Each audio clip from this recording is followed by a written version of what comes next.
If you're a heating and air conditioning technician or even a salesperson, why did your emotions matter before going into a sales presentation? And how does this help you and how does this hurt you? This is a fantastic question. I'm Scott Sylvan Bell, coming to you live for HVAC Technicians Sales Secrets on a perfect day to talk about sales and business and a fantastic day to talk about you. I had a unique interaction about 15 years ago with a technician that really set off a tone for me to figure out why salespeople struggle, okay? So we're in the vehicle and we're driving and I go, hey, tell me about your next call. And reads off the notes and he goes, oh, XYZ is happening. I hope I don't hear. I want to think about it. So salesperson gives presentation. What objections they get? I want to think about it. So I went, that's a clue. So next call, tell me about your next call. Oh, I hope they don't tell me I'm getting 3 bids. Oh, what objection did he get? 3 bids. So then I was like, okay, wait a minute. There's some correlation here to what you think about before a deal and how you present to that deal. I'm going to go down a completely different angle. So I would ride with salespeople. I go, hey, what emotion do you feel right now before we go into this call? And they would say angry. And then throughout their presentation, they would sprinkle anger into the examples. They would use parts and pieces. They would say words that were anger oriented. Or I feel frustrated. So what did they do? They would sprinkle parts and pieces into their presentation that they were frustrated. I'm like, whatever emotion it was really the objection that they thought that they were going to get, plus the emotion that they were facing is the story that they told. Now, let's just say for a minute that that's 100% the truth and that's true about you. How does that change your view on what you're going to take into a presentation with you? Now, I'm a huge proponent of, if I'm going to meet with somebody, I'm going to take a couple of minutes. I'm going to look at my mission and purpose statement. I'm going to go over my goals. I'm going to look at my awesomeness swipe file. I'm going to go back and look for the perfect days where I've had amazing days. And I'm going to use those to get into state, right? Like last night I went to a Maoli concert here on Oahu. Oh my goodness, it was freaking bomb.com, right? It's like, I have video of that. I was this far, I was like row 2. I was this far from the stage. So, and seeing Maoli in Honolulu was freaking amazing because he's Hawaiian. He's from Maui.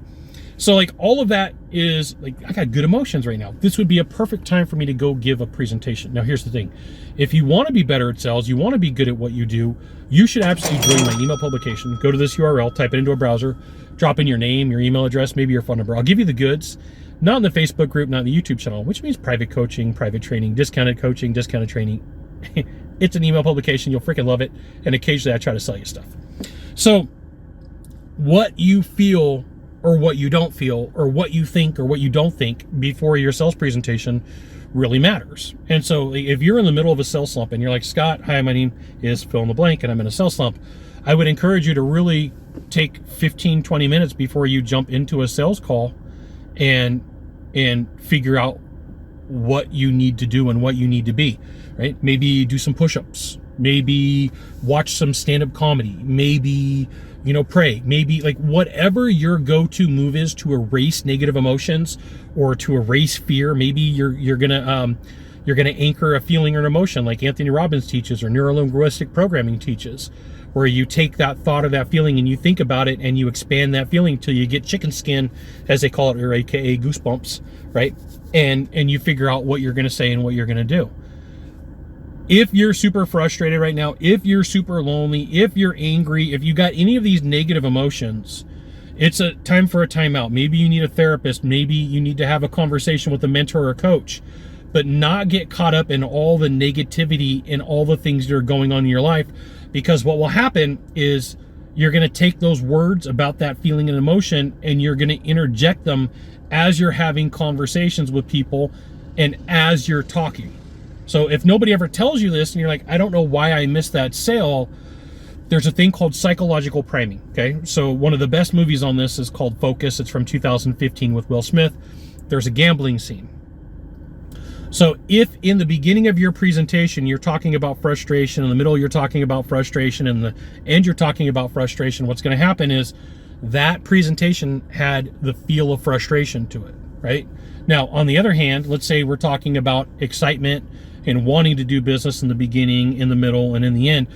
There's a possibility or a higher propensity that you're going to close that deal. Doesn't mean you're going to. It just gives you some added bump to your call. right? So paying attention to your mental state of what you're doing before your sales presentation really matters. Now, it took a lot for me to figure this out. This is like a 5-minute video.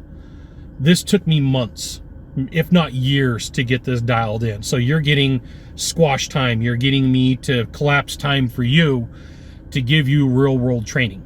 You got one of 3 things to do from here, just one of 3. Find the subscribe button, click on it, and every time I send out a video, you'll get an update. 2, hit follow. 3, share this video with a friend. We'll see you soon. Thanks for watching.